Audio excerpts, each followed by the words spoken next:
want to talk to you today about changing certain narratives in your life. Do you know what? As a pastor, I think one of the things that we've got to be doing as a church is changing the narrative about what it means to be a Christian.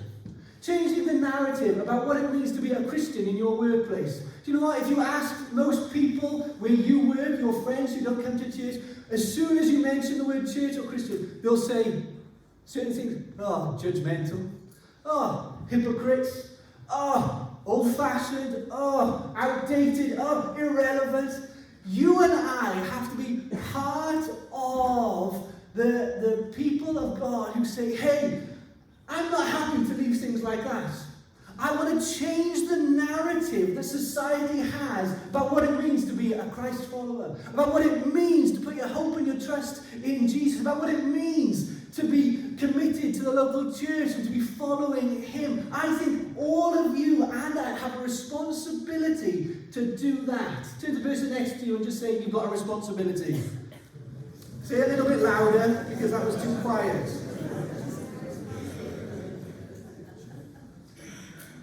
We've got to change the narrative.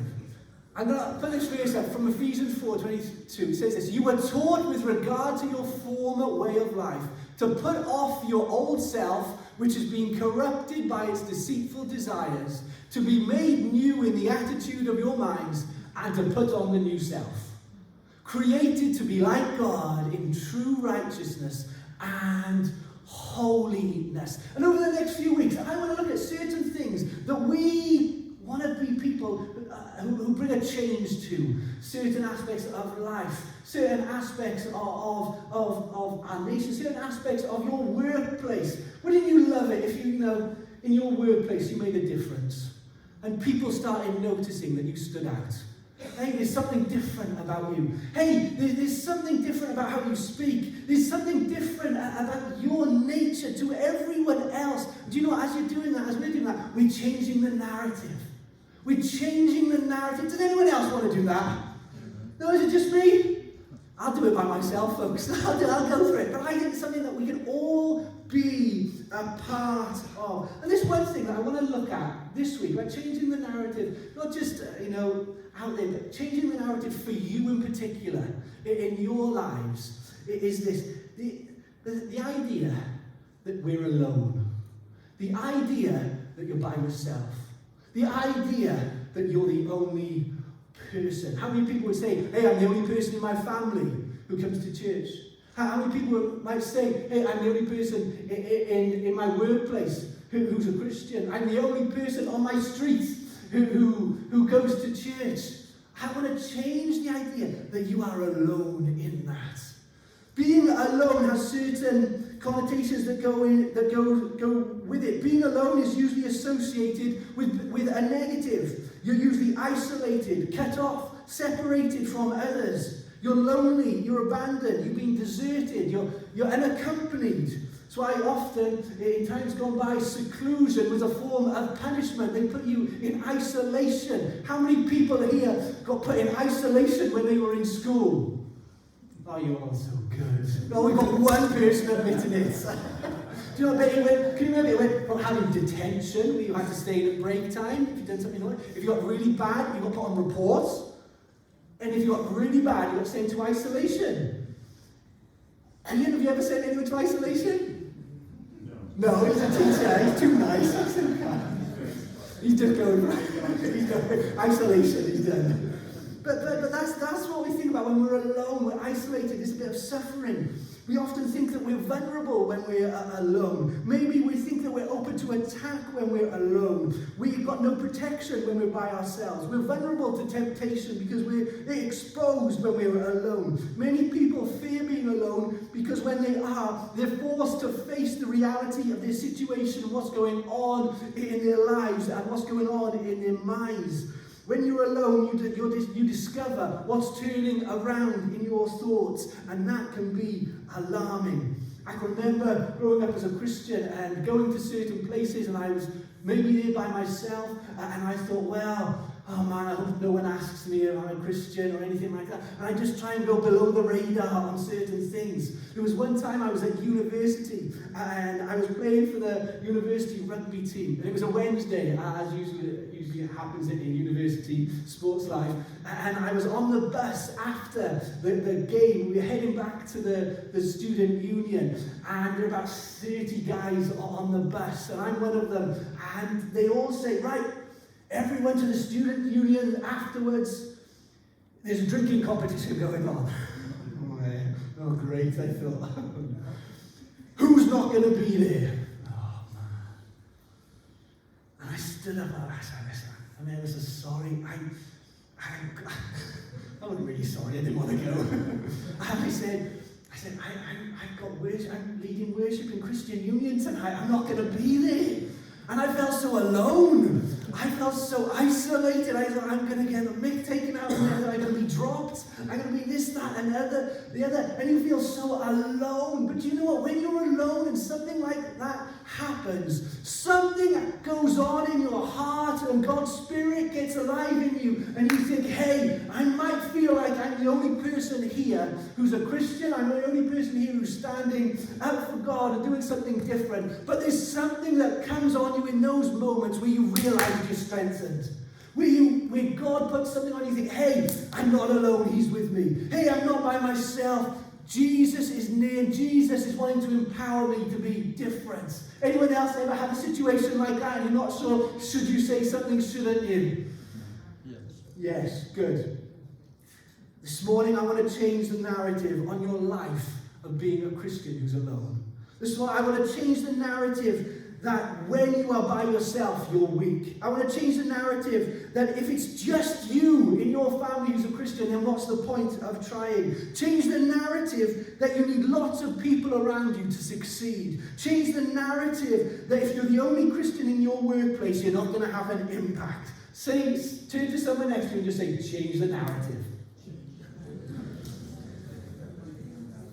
I want to call today the AA Club. Now, I'm not calling it the AA Club because you've broken down, your car's broken down or anything like that, and we're going to come out and fix your car. Don't ask me if you need your car fixing, folks, all right? I'm not the one to call. Maybe Clive or someone else. It's not Alcohol's Anonymous. It's not that AA Club. But it's the AA Club of the alone advantage.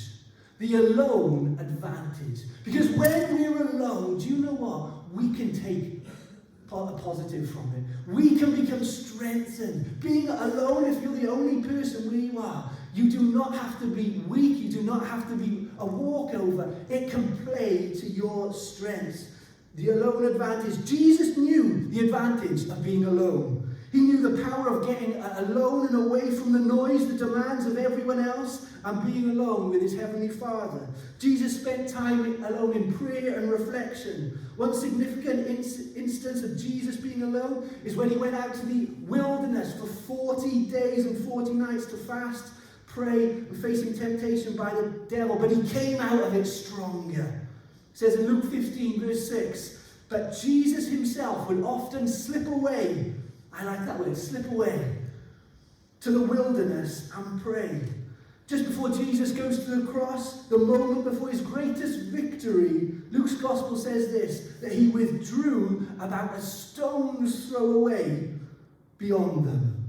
A stone's throw. He went by himself. He went to be alone. He knelt down and prayed. Jesus knew the advantage of being alone. It's when we're alone that we discover who we are and who we're not. It's when we're alone that God that works on us and develops our character. It's when we're alone that God gives us healing from wounds of the past. It's when we're alone that God can strengthen us for whatever we're facing that day. It's when we're alone that God can strengthen us for the battle that is to come. It's when we're alone that God can download something from heaven into our spirits that we didn't have before, but we got it because we got alone with God. A good student understands the power of being alone. They understand that if they want to pass the test, they need to block out some distractions from their life. They need to shut the door when it's time to revise. They need to turn off the phone, turn off the laptop, and open the textbook in front of them if they want to pass.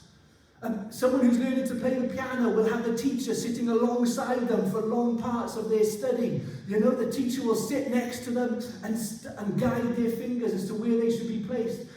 Teach them techniques alongside them. Now, of course, it's sometimes done over Zoom. I know a piano teacher here, and they do piano lessons over Zoom. That's the way it's gone. But the teacher would sit alongside them and teach them what to do. But there comes a time where the student has to get alone on the piano and learn the scales by themselves.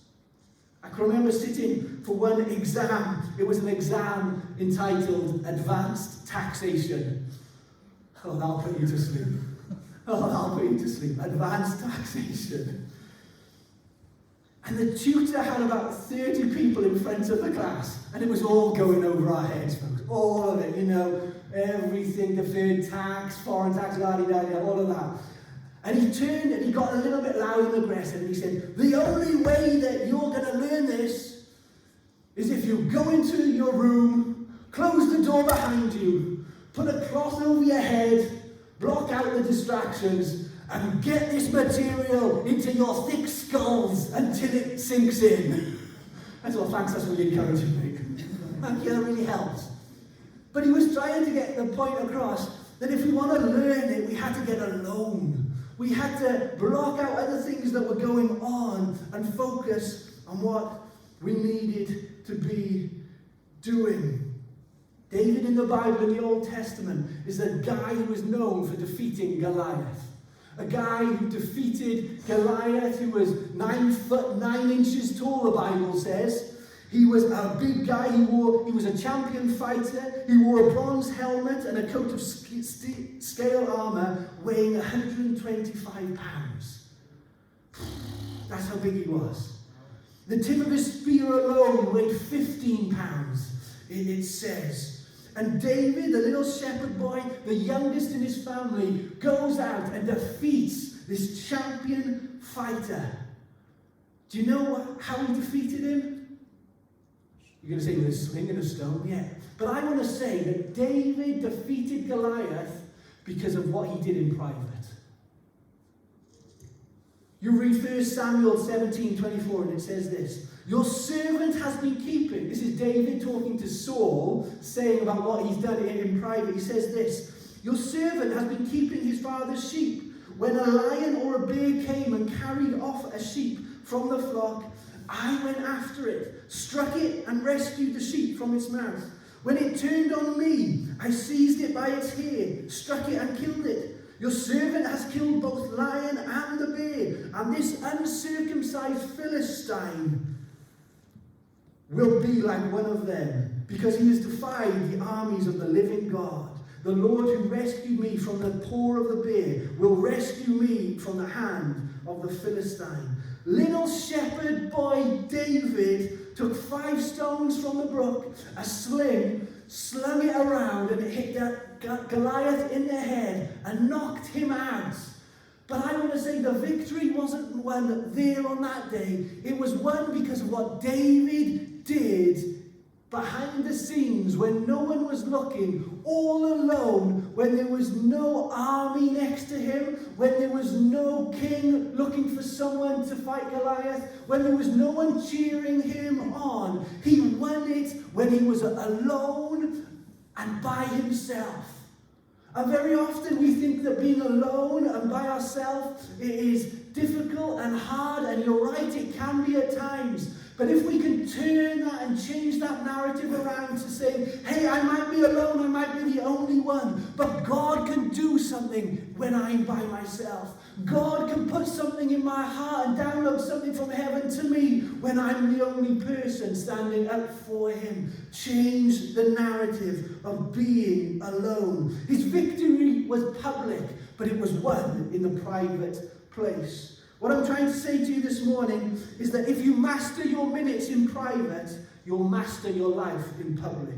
What happens in private is far more important than what people see in public. People are rewarded in public for what they practice in private. Work hard in silence and let success make the noise for you. God can't use you publicly until you get victory privately. It's what happens behind closed doors in your private moments that leads to success in front of the crowds. And for you and me, isolation can be a luxury if we do the right things when we are alone. Some people, not just in the Christian scene, know the benefit of working alone. I said that Isaac Newton made his most significant discoveries when he was alone. The laws of motion and the law of universal gravitation. He discovered that during the 2-year period of isolation that he spent at his family's estate during the Great Plague of London. During the Great Plague of London, when everything was running wild, Sir Isaac Newton got alone and discovered something by himself that would change humanity. Albert Einstein, he was working as a clerk in Bern, Switzerland, and Einstein developed his theory of special relativity in 1905 while he was working alone in his spare time when he made the groundbreaking discovery. 1928, Alexander Fleming discovered the antibiotic properties of penicillin while working alone in a laboratory in St. Mary's Hospital, London, which revolutionized medicine in his day. Do you know what? Alone can give you victory. Alone can give you strength. Alone can give you the breakthrough. Many people in the Bible got their revelation from God when they were alone, out on the hills, in the deserts, in the wilderness, in places of quiet solitude. God spoke to Moses through the burning bush while he was alone on the backside of the desert. God spoke to John the Baptist. He spent much of his time out in the wilderness, in the desert, living in solitary isolation as he prepared the way for Jesus' ministry. The Apostle Paul spent time away in prison by himself, locked up, facing persecution and isolation for his faith. But despite that, he penned most of the New Testament when he was alone. Psalm 46 verse 10 says this, "Be still and know that I am God." Sometimes, folks, we've got to cut out the noise. Sometimes we've got to cut out the distractions and find time to get alone with God. Matthew 6 verse 4 says this. This is Jesus speaking. "And your Father, who sees what you do in private, will reward you." Your Father, who sees what you do in private, will reward you. Paul put it like this: "If God be for us, who can be against us?" You might be alone by yourself this week, but God is for you. You might be alone in your family when you get home, but God is for you. You might be facing difficult times in work this week, but God is for you. And I just put down some things to make sure that even though maybe we might think we're alone, that God is with you. Do you know what? God is with you in the ordinary days of life. I've discovered, and you probably have as well, that generally in life is not about having big days of success where everything is brilliant and you're floating on the clouds and everything goes for you. Every day is very often not down in the dumps where you're low and you need picking up. Most days are just ordinary days where we get up and do the things that we have to do. And God is there in the ordinary days of our lives. In the ordinary days of our lives, we are literally not alone.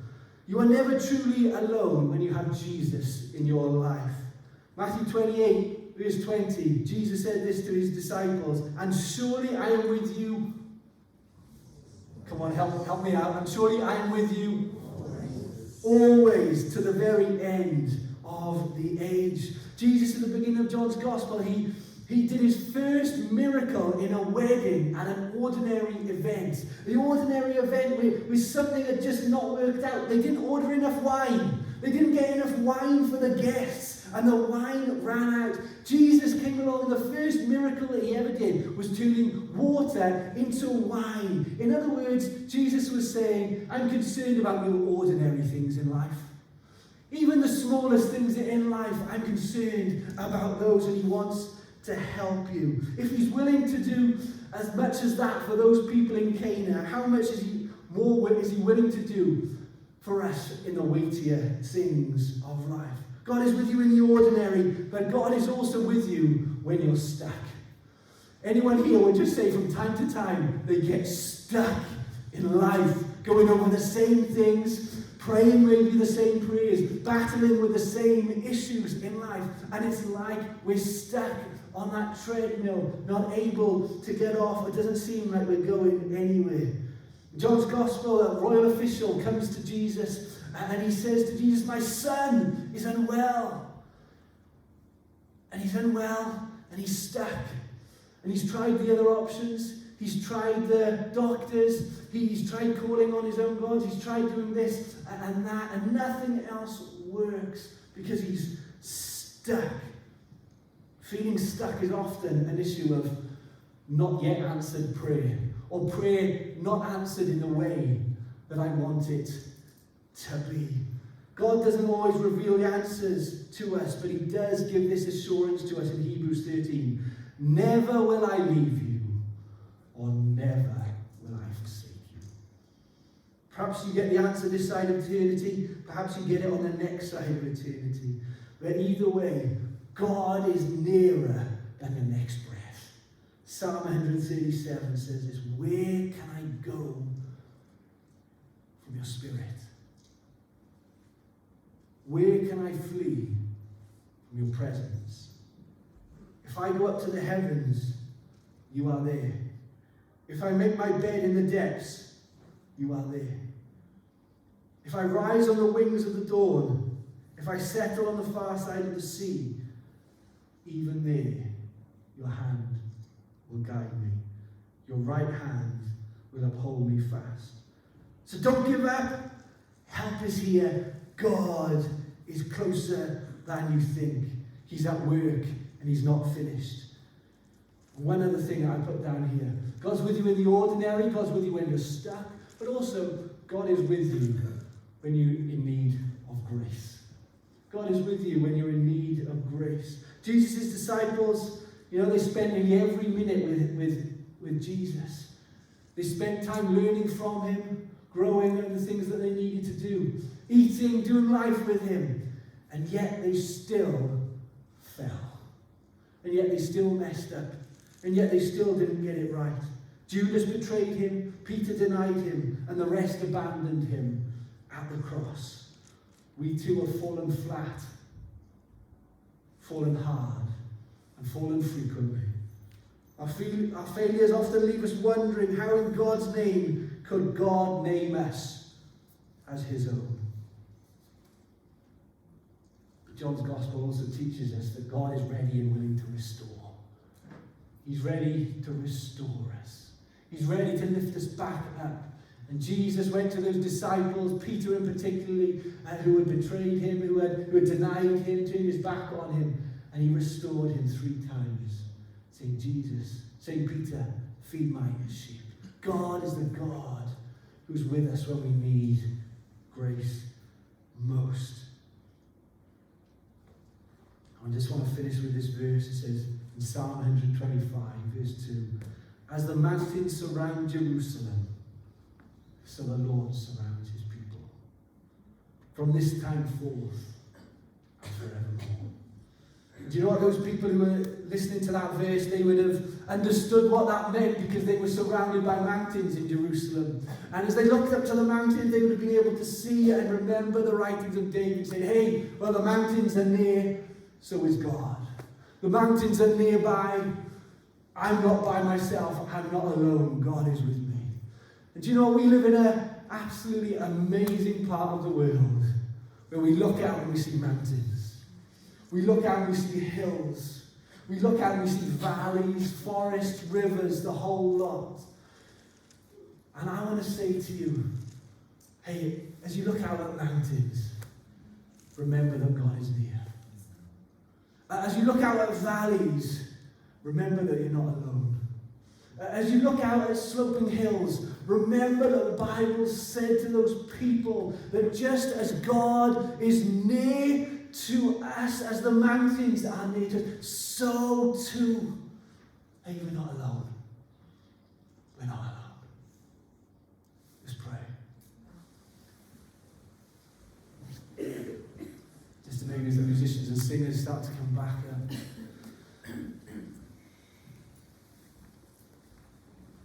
I just want us to get it into our hearts this morning that we're not alone. That maybe you've been going through something in your life that has felt so isolating, and maybe like you're going through it by yourself. Hey, maybe you've had to go through battles that no one else has seen. Maybe you've had to go through trials that no one else has experienced. Hey, and it just felt like, God, where were you? Church, where were you? Pastor, where were you? I was all alone. Hey, maybe this morning could just be the start of something where we change the narrative and realize that God is closer to us than our next breath. God is closer than a brother. God is closer than a friend. He's literally just one call away. Heavenly Father, for everyone here this morning, Lord, maybe there have just been times and seasons in their life where they felt, God, where are you? God, I'm going through this by myself. I'm just asking from heaven you would fill them afresh. From heaven you would change their perception, and no longer would they feel alone, but they would know that the King of Kings and the Lord of Lords lives inside of them and wants to come nearer than maybe ever before today.